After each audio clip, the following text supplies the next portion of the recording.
భద్రాద్రి జిల్లా జూలూరుపాడు మండలం పడమట నరసాపురం ఆశ్రమ పాఠశాలలో ఫుడ్ పాయిజనింగ్ అయింది. ఇక పాఠశాలలో వండిన ఆహారం తిని 44 మంది విద్యార్థులు అస్వస్థతకు గురయ్యారు.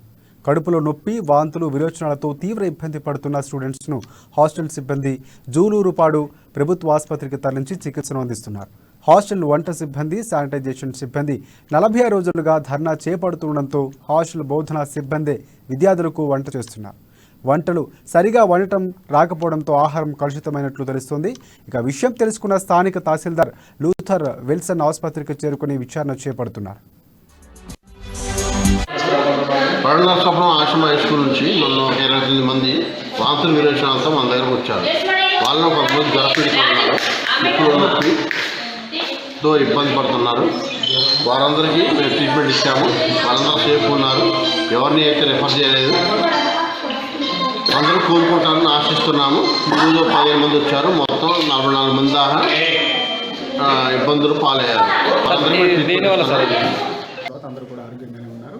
అయితే ఉదయం కొద్దిగా నీరసంగా ఉండడంతో హాస్టల్ వార్డెన్ గారు హాస్పిటల్కి తీసుకొచ్చారని తెలిసింది స్థానిక జూలూరుపాడు పిహెచ్సికి. ఇప్పుడు జూలూరుపాడు పిహెచ్సికి